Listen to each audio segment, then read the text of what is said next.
오늘 말씀의 제목은 돈의 위력과 폭력에서의 자유입니다. 14세기부터 16세기에 걸쳐 유럽에는 문예 부흥이라 불리는 르네상스 운동이 있었습니다. 문화혁명이라고 불리는 르네상스는 인문주의 운동이었습니다. 인문주의는 인간의 인권에 대한 운동을 말합니다. 인문주의 태동은 신중심의 사회에서 비롯됐습니다. 12세기 유럽의 기독교는 사람들을 마녀로 몰아 대량 학살을 하는 마녀 사냥을 했습니다. 신의 이름으로 사람을 무참히 죽인 겁니다. 이렇듯 인간은 르네상스가 있기 전까지 신의 권위에 짓눌려 살았습니다. 이런 신 중심의 사회에 돌을 던진 게 르네상스였던 겁니다. 르네상스는 신 중심의 사회를 인간 중심의 사회로 탈바꿈시키는 아주 중요한 역할을 했고, 인권이라는 이름을 세상에 등장시키는 첫 걸음을 떼게 했습니다. 중요한 맥락은 인권이 신앙의 폭력에서부터 출발했다는 겁니다. 여러분, 아이러니한 얘기입니다. 예수님은 이 세상에 오셔서 힘과 폭력과 위력을 사용하지 않으셨습니다. 그것을 금기시 하셨습니다. 평화를 외치셨습니다. 그런데 그 당시 교회는 예수님의 말씀과 전혀 다른 신앙의 방식인 힘의 논리로 사람들을 억압하고 있었던 겁니다. 폭력을 휘두르고 있었던 겁니다. 그런데 르네상스 운동이 그냥 성공한 게 아니었습니다. 여기에는 돈이 개입되어 있었습니다.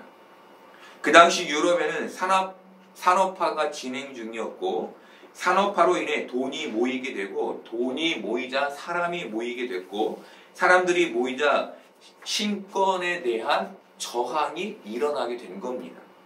이렇듯 인권이라는 게 돈에 의해 태동하게 된 것이죠. 그런데 400~500년이 흐른 지금 인권은 사회 체계를 위협하고 있습니다. 학교에서는 학생의 인권이 강조되다 보니 선생님들이 더 이상 통제할 수 없는 지경에 놓이게 됐습니다. 학교에서는 선생님들이 학생들을 조금만 뭐라고 해도 자신이 무시를 당했다며 신고를 합니다. 지금 한창 뜨거운 감자인 차별금지법 역시 성소수자의 인권을 지켜야 한다는 것에서 시작된 것입니다. 그런데 문제는 여기에 세상이 창조되며 지금껏 순리로 여겨왔던 남녀의 결혼을 뒤집는 내용이 포함되어 있다는 겁니다. 여기에. 여러분, 남자가 남자를 사랑하고 여자가 여자를 사랑할 수 있습니다. 우리가 그것을 무엇이라고 부릅니까? 우정이라고 부릅니다. 우정. 하지만 남자가 남자를 이성으로 대하고 여자가 여자를 이성으로 대하는 것에는 문제가 있는 겁니다. 문제가 있다는 건 병이라는 겁니다. 병. 여러분, 우리의 몸에 병이 있습니다. 암이 있습니다. 다른 질병이 있습니다. 어떻게 해야 합니까? 고쳐야 합니다. 안 고치면 어떻게 됩니까? 죽게 됩니다. 몸이 망가지게 됩니다. 그런데 인권은 그것을 인정하라는 겁니다. 인정하라고 말합니다. 그건 그 사람의 권리라고 말합니다. 차별금지법이 통과된 어떤 나라는 아빠를 아빠라고 엄마를 엄마라고 부르지 못하게 합니다. 차별이라는 겁니다. 그래서 대신 부모 1, 부모 2라고 부르도록 합니다.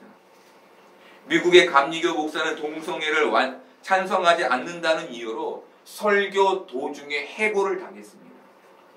저도 이 자리에서 언제까지 이 차별금지법과 동성애 문제에 대해서 얘기할 수 있을지 모릅니다. 세상이 급격하게 변화하고 있기 때문입니다. 여러분, 우린 낭떠러지 앞에 서 있습니다. 우리 코앞에 혼돈이 자리 잡고 있습니다. 이런 형국이라면 사회적 체계가 한순간에 무너지고 말 것입니다. 우리는 순리로 써야 할 걸 영리로 쓴다는 것을 인정하는 세상에서 버티며 살아야 할 것입니다. 하게 될 것입니다. 이게 지금 우리가 닥친 미래입니다. 그런데 우리가 알아야 할 건 이 세상의 체계를 깨뜨리는 그 중심에 돈이 있다는 것입니다. 돈. 여러분, 돈이 나쁘다고 말하는 게 아닙니다. 돈의 힘을 말하는 겁니다. 돈의 위력을 말하는 겁니다. 이것은 현재도 마찬가지입니다. 이 시대의 성의 대중화에 지대한 영향을 끼친 미국의 플레이보이지라는 잡지가 있습니다. 어떤 목사님이 그 잡지에 대해 이렇게 얘기했습니다. 그 창간으로 인해 성적 타락이 음지에서 양지로 올라오게 되었다. 여러분, 플레이보이지가 성을 문화로 탈바꿈시켰다는 겁니다. 성을 대중화시키는데 1등 공신 역할을 했다는 겁니다. 젊은 사람들은 성관계를 남녀 간의 스킨십 정도로 이해합니다. 손잡는 것과 똑같이 이해합니다. 그저 좋아하는 것의 표현 정도로 이해합니다. 이제 혼전순결이라는 말은 구시대적 구호가 되어버렸습니다. 그걸 지키는 사람은 주위에서 찾아보기가 힘든 시대가 된 것이죠. 여러분, 이 모든 중심에 뭐가 있습니까? 돈이 있는 겁니다. 돈. 이래서 돈은 세상을 움직이는 위력을 행사합니다. 문제는 돈이 사람을 자기 노예로 전락시키는 것에 있습니다. 자기가 없으면 안 될 것처럼 그들을 낭떠러지로 몰고 가는 것에 있습니다. 바로 돈의 폭력성에 우리가 사로잡히게 되는 것을 말하는 겁니다. 돈은 양면성을 가지고 있습니다. 돈은 인간에게 안정된 생활을 보장합니다. 돈은 불안함을 우리에게서 제거해 줍니다. 행복을 약속합니다. 사람들은 이 돈의 한 면만 봅니다. 그러다 보니 돈을 믿습니다. 돈을 추종하게 됐습니다. 그런데 돈을 믿게 되고 돈을 추종하게 되면 그때부터 돈이 그 폭력성을 인간 안에서 나타내기 시작합니다. 돈 때문에 사람들은 사람을 죽입니다. 돈 때문에 부모를 죽입니다. 돈 때문에 부모를 죽이게 되고 돈 때문에 사람을 죽이게 되는 것이죠. 바로 돈의 폭력성입니다. 우리는 이 면까지 보아야 하는데 이 면은 제쳐둔 채 돈의 좋은 면, 돈의 이로운 면만 붙잡고 살아가는 것이죠. 여러분, 우리는 돈의 양면성을 볼 수 있어야 합니다. 그래야 지혜롭게 신앙 안에서 이 땅을 살 수 있는 겁니다. 구약시대에 우상을 숭배했던 이스라엘은 갓난아이를 뜨거운 황소의 손에 얹는 제사를 드렸습니다. 이때 아이의 부모가 아이의 울부짖음을 듣지 못하도록 제사장들은 제사 내내 나팔과 북을 쳐댔습니다. 이들이 인신 제사를 드린 것은 우상으로부터 풍요의 힘, 요즘 말로 하면 돈의 힘을 얻기 위함이었습니다. 여러분, 그 구약의 시대나 지금이나 모든 인간들이 돈의 폭력성에 노출되어 있는 겁니다. 이게 우리의 현실인 겁니다. 우리 모두는 이 돈의 폭력성에 직간접적으로 노출되어 있습니다. 직접적이라는 말은 돈 때문에 내가 폭력을 휘두르는 것을 말합니다. 내가 누군가를 힘들게 하는 것을 말합니다. 간접적이라는 것은 누군가가 돈 때문에 휘두르는 폭력에 내가 당하는 것을 말합니다. 여러분, 우리는 지금 이 시대를 살며 이 세상을 살며 이 두 가지 사이에 껴있지 않습니까? 모든 사람들이 그 지경 안에 있는 겁니다. 돈의 폭력성에 노출되어 있는 것이죠. 여러분, 예수님은 바리새인들이 이 돈의 폭력 속에서 벗어나기를 바라신 겁니다. 그래서 굳이 헌금함 앞에서 바리새인들에게 말씀하신 겁니다. 그 돈을 믿고 그 돈으로 헌금하며 자신을 의인으로 강하게 만들었던 그들, 너희는 알라고 헌금함 앞에서 말씀하셨던 겁니다. 누가복음 16장 13절을 보겠습니다. 지파인이 두 주인을 섬길 수 없나니 혹 이를 미워하고 저를 사랑하거나 혹 이를 중히 여기고 저를 경히 여길 것입니다. 너희는 하나님과 재물을 겸하여 섬길 수 없느니라. 우리가 참 많이 듣던 말씀입니다. 그런데 성경은 여기에 이 내용으로만 끝내지 않습니다. 다른 말을 덧붙입니다. 14절 보겠습니다. 바리새인들은 돈을 좋아하는 자들이라. 이 모든 것을 듣고 비웃거늘. 바리새인들이 예수님의 말을 듣고 비웃었습니다. 왜 비웃었을까요? 웃기는 소리 하지 말라는 겁니다. 웃기는 소리. 돈이 없이 어떻게 살 수 있냐는 겁니다. 그런 생각들이 바리새인들의 머릿속에 가득했기 때문에 예수님의 말씀을 듣자마자 그 마음속으로 비웃었던 겁니다. 너 아무것도 모르는구나. 너 현실을 정말 모르는구나. 그렇게는 현실을 살 수 없어. 그 마음이 이 마음에서 예수님의 말씀을 듣자마자 일어났던 겁니다.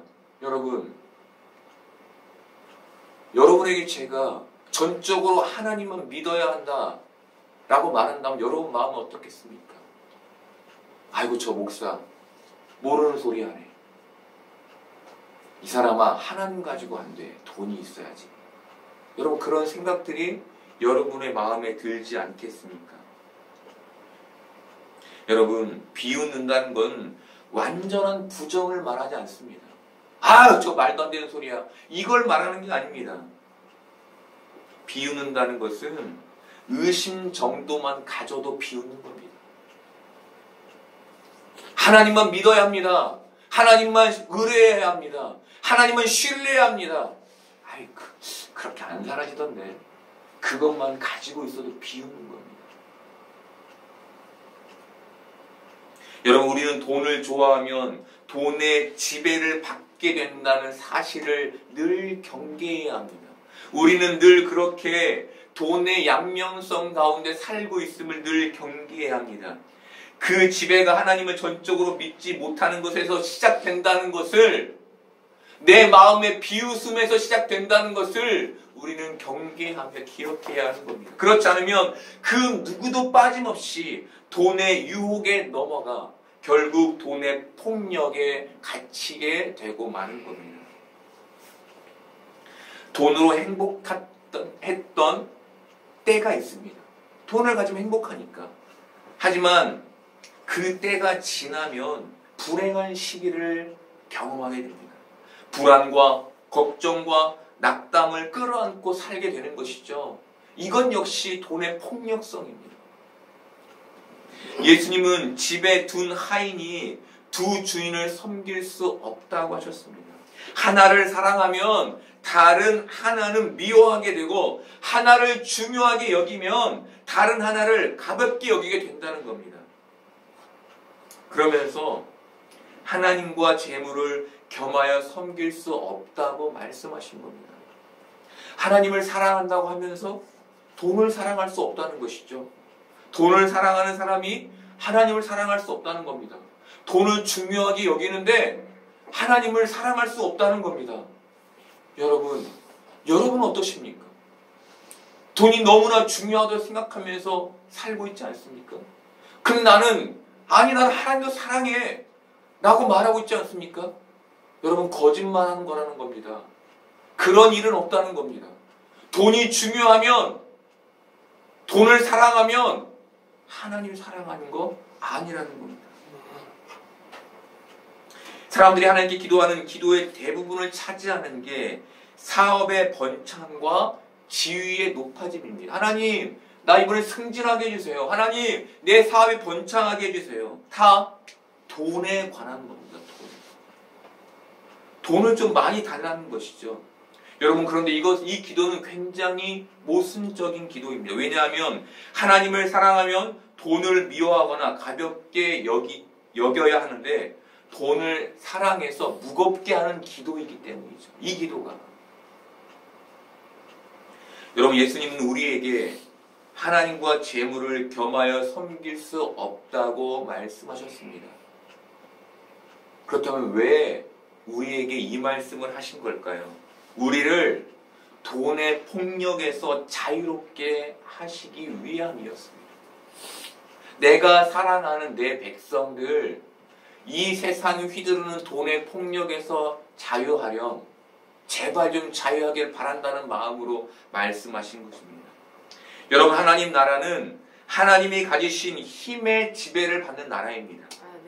우리가 하나님 나라를 가졌다는 것은 하나님이 가지신 그 힘의 지배를 받는 삶을 산다는 것입니다. 그런데 우리가 돈의 힘 앞에 속수무책으로 당하는 것을 예수님이 보고 싶으셨겠습니까? 그렇지 않으셨던 것이죠. 너희는 하나님 나라에 하나님의 힘의 지배를 받는 하나님의 백성인데 왜 지금 이 세상에서 그 지경, 그 돈의 폭력에 내몰리며 살고 있니? 안타까워하시며 이 말씀을 우리에게 해 주신 것입니다. 여러분, 우리가 잘 알듯 세상은 힘의 논리를 가지고 있습니다. 힘센 사람이 강자이고 강자 옆에는 사람들이 모입니다. 이게 세상입니다. 그래서 세상은 강해지기를 원하고 그것을 목표로 삼습니다. 그래서 세상 사람들의 목표가 높은 직위에 올라가고 높은 명예를 갖고 돈을 많이 버는 것에 있는 겁니다. 하지만 우리는 어떻습니까? 우리는 가진 돈을 나누고 낮은 곳에서 최선을 다하고 하나님 나라의 지배를 받으며 살기를 원하죠. 왜 그렇습니까? 우리는 하나님을 알기 때문입니다. 우리의 목표와 세상 사람들의 목표가 다르기 때문입니다. 예수님은 헌금함 앞에서 돈의 위력에 사로잡혀 있는 바리새인들이 그 위력에서 자유롭게 되기를 바라셨습니다. 그들이 하나님 나라의 지배를 받는 사람이 되기를 바라신 겁니다. 박영선 목사님께서 설교 중에 이런 설교를 하셨습니다. 제가 읽어드리겠습니다. 사랑의 반대말은 공포입니다. 사랑의 반대말은 증오도 아니며 무관심도 아니며 동정도 아니며 공포입니다. 그러니까 기독교의 신은 공포의 존재가 아닙니다. 그에게 우리가 어떤 도움을 받으려고 하는 것보다 먼저 하나님이 먼저 우리에게 행하십니다. 우리를 사랑하십니다. 그러니까 권력을 행사하시는 게 아니라 사랑을 행사하신다는 겁니다. 여러분, 하나님은 우리에게 공포를 행사하시지 않습니다. 사랑을 행사하십니다. 하지만 세상은 우리에게 권력을 행사합니다. 그것은 곧 폭력이며 공포입니다. 그런데 그 중심에 돈이 있는 겁니다. 여러분, 이것이 하나님과 세상의 큰 차이인 겁니다. 여러분, 우리는 이 세상에서 돈을 믿어서는 안 됩니다. 하나님만 전적으로 믿으셔야 합니다. 그래야 돈이 가진 세상의 폭력에서 자유로울 수 있습니다. 그래야 이 세상에서 자유를 경험할 수 있게 되는 겁니다. 그런데 이게 말처럼 쉽지 않죠. 왜죠? 하나님이 지배하시는 세상에 돈의 힘이 여전히 작용하고 있기 때문입니다. 우리의 삶이 돈이 아니면 사라지지 않기 때문입니다. 여러분, 길을 걷다가 하늘을 보신 적 있으십니까? 저는 요즘 하늘을 자주 봅니다. 그런데 하늘을 보시면서 어떤 생각을 하십니까? 맑다, 좋다로만 끝나십니까? 아, 오늘은 참 멋있네 라고만 끝나십니까? 저는 하늘을 보며 하나님을 찬양합니다. 어떻게 이렇게 신묘막측하게 세상을 지으셨을까? 하나님을 찬양하게 됩니다. 그런데 고개를 내리는 순간 바쁘게 움직이는 사람들과 자동차를 보게 됩니다. 그 속에 있는 저를 보게 됩니다. 현실을 보게 되는 겁니다. 그러면 저의 마음에는 또다시 살아갈 걱정과 근심이 생겨납니다. 방금 전까지 하나님을 찬송해 놓고 금세 땅의 일에 걱정과 근심을 쌓이게 되는 겁니다. 여러분, 우리는 어떻습니까? 우리는 이 자리에서 하나님을 예배하며 찬송했다가 이 자리를 벗어난 순간부터 금세 세상에 매이는 두려움과 걱정 가운데 매이는 그런 모습으로 살고 있지 않습니까? 여러분, 우리가 그렇게 돈의 힘에 지배만 당할 수는 없지 않겠습니까? 그럼 어떻게 해야 할까요? 방법은 하나님의 말씀을 생각하고 묵상하고 신뢰하고 의뢰하는 것밖에 없습니다. 다른 방법으로는 우리가 여기에서 자유해질 수 없습니다. 그래야 그나마 우리의 삶에서 돈의 폭력, 돈의 위력에서 자유로울 수 있게 되는 겁니다. 여러분, 사람들을 만나다 보면 나는 돈에 욕심이 없어. 이런 사람들을 만나게 됩니다. 저는 이 말을 들을 때마다 꼭 반대로 생각합니다. 저 사람 돈에 욕심이 많구나. 여러분, 돈에 욕심이 없는 사람은 돈에 욕심이 없다는 말 자체를 하지 않습니다. 돈에 욕심이 많은 사람이 그걸 숨기려고 말하는 것이죠. 여러분, 우리의 신앙 앞에 돈이 있어서는 안 됩니다. 돈 앞에 신앙이 있어야 합니다. 그게 바른 신앙의 모습입니다. 그래야 돈의 폭력에서 자유로울 수 있게 됩니다. 그래야 예수님의 소망이 우리의 삶에 이루어지게 되는 겁니다. 그래야 하나님 나라를 우리가 이 땅에서 살 수 있게 되는 겁니다. 여러분, 돈의 폭력에서 자유롭게 되면 세상을 다른 시각으로 보게 되고 살게 됩니다. 놀라운 것이 뭔지 아십니까? 관용하게 되고 자비하게 되고 용서하게 된다는 겁니다. 돈에서 자유하게 되면. 아이들은 돈 걱정을 하지 않죠. 아이들은 부모에게 말만 하면 다 되는 줄 압니다.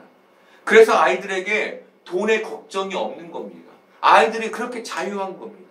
여러분, 우리의 부모는 누구시죠? 하나님이시죠. 우리가 기도할 때 하나님 아버지라고, 아버지 하나님이라고 고백하지 않습니까? 우리의 부모는, 우리의 아버지는 하나님이십니다. 하나님은 돈을 무한대로 가지고 계십니다. 그래서 자녀된 우리는 돈 걱정 안 해도 되는 겁니다. 단 규칙이 있습니다. 하나님을 멀리 해서는 안 된다는 겁니다. 하나님에게 착 붙어 있어야 한다는 겁니다. 탕자의 비유에서 둘째는 자신이 받을 재산을 아버지께 먼저 받아 집을 나갔습니다. 그리고 세상에서 돈을 다 탕진한 후 돈이 없어서 남의 집 하인이 되어 돼지 쥐염 열매도 먹지 못하는 신세가 되고 말았습니다. 그때부터 둘째는 아버지를 그리워합니다. 돈이 다 떨어지자 그때부터 아버지를 그리워합니다. 그리고 용기를 내서 아버지를 찾아갑니다. 돈을 바라고 간 게 아닙니다. 아버지가 그리워서 간 겁니다. 그런데 형이 어떻게 합니까? 동생을 시기합니다. 아버지는 자기를 위해 잔치를 한 번도 베푼 적이 없는데 아버지를 배신하고 나간, 게다가 아버지 재산의 반을 탕진한 동생에게 잔치를 베풀어 주셨다는 것이죠. 그런데 정말 그렇게 큰아들은 사랑 못 받은 걸로 화가 났을까요? 성경은 화가 난 첫째를 위로하는 아버지의 말을 이렇게 기록합니다. 누가복음 15장 31절 보겠습니다. 아버지가 이르되 예, 너는 항상 나와 함께 있으니 내 것이 다 내 것이로다. 아버지가 큰아들에게 소홀했을 수 있습니다. 그래서 형의 마음이 서운했을 수 있습니다. 그런데 형의 마음을 조금 더 깊이 들여다보면 자기 것인 아버지의 재산이 동생을 위해 사용된 것에 화가 난 것임을 짐작할 수 있습니다. 그 마음이 돈의 지배 아래 있었음을 짐작할 수 있습니다. 형이 돈의 폭력성에 휘둘리고 있는 겁니다. 관용과 자비와 용서를 잃어버린 겁니다. 그래서 기꺼이 동생을 축복해 주지 못한 겁니다. 여러분, 우리는 하나님 앞에서 하나님이 먼저인지 돈이 먼저인지 정직하게 서야 합니다. 정직해져야 합니다. 강신주 박사가 강의 중에 한 아주머니에게 이렇게 질문했습니다. 여러분, 여성분, 옆에 계신 남편을 사랑하십니까? 여성분은, 아주머니는 네, 사랑합니다 라고 대답했습니다. 그럼 남편이 돈을 못 벌어와도 지금처럼 사랑하시겠습니까? 네, 사랑하겠습니다. 이 대답에 강신주 박사는 그 아주머니에게 이렇게 말했습니다. 거짓말하지 마십시오. 당신은 남편이 돈을 못 벌어오면 결코 지금처럼 남편을 사랑할 수 없습니다. 여러분, 강신주 박사가 하고자 했던 말은 당신은 결코 돈에서 자유롭지 못합니다. 자유로울 수 없습니다라는 말이었습니다. 그러니 거짓말하지 말라는 겁니다. 내 마음에 정직해지라는 겁니다. 여러분, 우리 역시 우리의 마음에 정직해져야 합니다. 그래야 변화할 수 있습니다. 하나님 앞에서 기도합니다. 그런데 기도하는데 마음으로 기도하지 않습니다. 머리로 기도합니다. 많은 사람들이 그렇게 기도합니다. 여러분, 머리로는 뭘 합니까? 하나님, 주님께 순종하기를 원합니다. 주님을 더 사랑하기를 원합니다. 제 마음이 주님의 마음이기를 원합니다. 라고 기도합니다. 근데 그 기도는 진심의 기도가 아닙니다. 왜입니까? 머리로 하는 기도이기 때문입니다. 알면서 나오는 기도이기 때문입니다. 진심은 여기에 있죠. 여러분, 이 진심이 진심인지 아닌지를 분별해내야 변화할 수 있는 겁니다. 그때에야 비로소 돈의 폭력성에서 자유로워질 수 있는 겁니다. 나를 하나님의 거룩함 앞에 정직하게 세우지 못하면 변화없는 삶, 폭력성에 노출되어 휘둘리는 삶 살 수밖에 없는 겁니다. 여러분, 정직해져야, 그것을 깨달아야 하나님께 돈을 달라고 기도하는 대신 하나님 나라를 달라고 기도할 수 있게 되는 겁니다. 물론 한두 번으로 내려놓아질 문제는 아닙니다. 늘 우리의 삶, 우리가 이 땅을 사는 동안 끊임없이 우리를 힘들게 할 문제입니다. 하지만 이런 작업을 통해 우리는 신앙의 중심을 바로 세울 수 있게 되는 겁니다. 여러분, 돈의 지배, 돈의 폭력 속에서 벗어나서 하나님의 지배 아래로 들어가기를 바랍니다. 그 새로운 세계를 다시금 경험하는 여러분 되기를 바랍니다. 여러분, 돈이 우리를 지배하기 시작하면 돈은 우리에게 그 폭력성을 전가시킵니다. 나도 모르게 돈 때문에 죄를 짓고 돈 때문에 서운하고 돈 때문에 비굴한 삶을 살게 되는 겁니다. 예수님, 우리가 그렇게 되기를 원하지 않으십니다. 예수님, 우리가 하나님이 행사하신 그 사랑에 지배되기를 바라십니다. 우리가 도움을 받으려고 하는 것보다 먼저 손을 내미셔서 그 사랑의 지배를 우리에게 보여주십니다. 우리에게 공포를 주시지 않고 희망과 기대를 주십니다. 이것이 하나님의 나라이며 하나님의 세계입니다. 여러분, 이 땅에서 하나님 나라의 지배를 받는 여러분 되십시오. 그 놀랍고 경탄이 나오는 사랑의 힘을 경험하는 여러분 되기를 소망합니다.